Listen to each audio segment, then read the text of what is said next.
തിരുവനന്തപുരത്ത് പുതുവത്സര രാവിലെ വൻ ലഹരിവേട്ട. വീട് വളഞ്ഞ പോലീസ്, ഡോക്ടറും BDS വിദ്യാർത്ഥിനിയും ഉൾപ്പെടെ 7 അംഗ സംഘം പിടിയിൽ.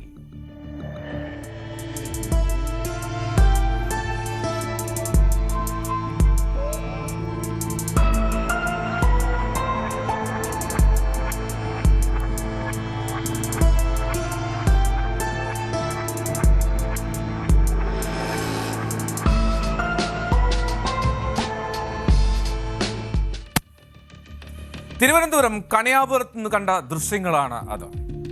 MDMAയും ഹൈബ്രിഡ് കഞ്ചാവും ഒക്കെ ഉൾപ്പെടെ വലിയ ന്യൂ ഇയർ പാർട്ടിയായിരുന്നു. ന്യൂ ഇയർ ആഘോഷിക്കാൻ ചേർന്നതാണ് അവർ 7 പേർ. ആരും നിസാരക്കാരല്ല. കിഴക്കേക്കോട്ട അട്ടക്കുളങ്ങര സ്വദേശിയായിട്ടുള്ള ഡോക്ടർ വിഘ്നേഷ് ദത്തൻ, BDS വിദ്യാർത്ഥിനിയായിട്ടുള്ള കൊട്ടാരക്കര സ്വദേശിനി ഹലീന, നെടുമങ്ങാട് മണ്ണൂർക്കോണം സ്വദേശി അസീം, കൊല്ലം ആയൂർ സ്വദേശി അവിനാഷ്, തൊളിക്കോട് സ്വദേശി അജിത്ത്, പാലോട് സ്വദേശിനി അൻസിയ, കൊല്ലം ഇളമാട് സ്വദേശി ഹരീഷ്. ഇവരെ പിടികൂടുന്നത് നെടുമങ്ങാട് റൂറൽ ഡാൻസ് ഓഫ് സംഘമാണ്.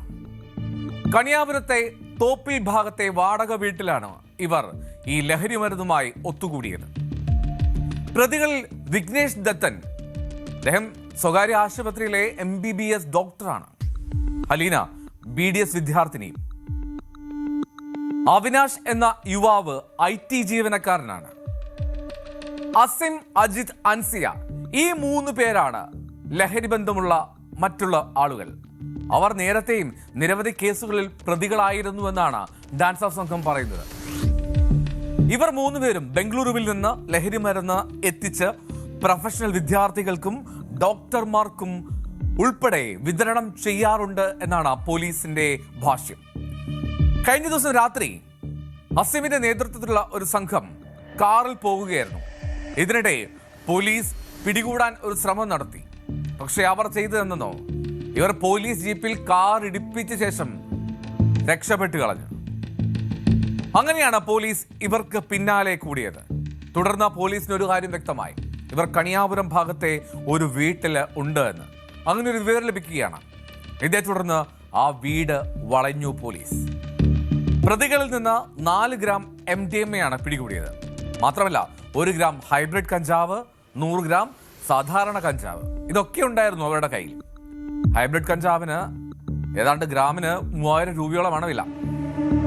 പ്രതികളുടെ 2 കാറുകൾ, 2 ബൈക്കുകൾ, 10 മൊബൈൽ ഫോണുകൾ, ഇവയൊക്കെ ഈ ഡാൻസ് സംഘം പിടിച്ചെടുത്തിട്ടുണ്ട്. കഠിനംകുളം പോലീസിന് കൈമാറിയ പ്രതികളെ റിമാൻഡ് ചെയ്തു. എന്താണെങ്കിലും ന്യൂ ഇയറിന്റെ ദിനത്തിൽ വലിയ ആഘോഷത്തിനായി ഒത്തുകൂടിയവരാണ്. നമ്മൾ ശ്രദ്ധിക്കേണ്ടത് അതിൽ ഒരു ഡോക്ടറും, ഒരു BDS വിദ്യാർത്ഥിനിയും, ഒരു IT ജീവനക്കാരും ഉൾപ്പെടെ സമൂഹത്തിൽ വലിയ വില നൽകുന്ന ആളുകൾ ഉണ്ടായിരുന്നു എന്നുള്ളതാണ്. ഈ യുവതലമുറ ആഘോഷങ്ങൾക്കായി ഇത്തരം ലഹരിക്ക് പിന്നാലെ പോകുന്നത് അവിടെ പോലീസിന് നോട്ടമുണ്ടാകും എന്നുള്ള ഉറപ്പും ഇതിലൂടെ നമുക്ക് കാണാം.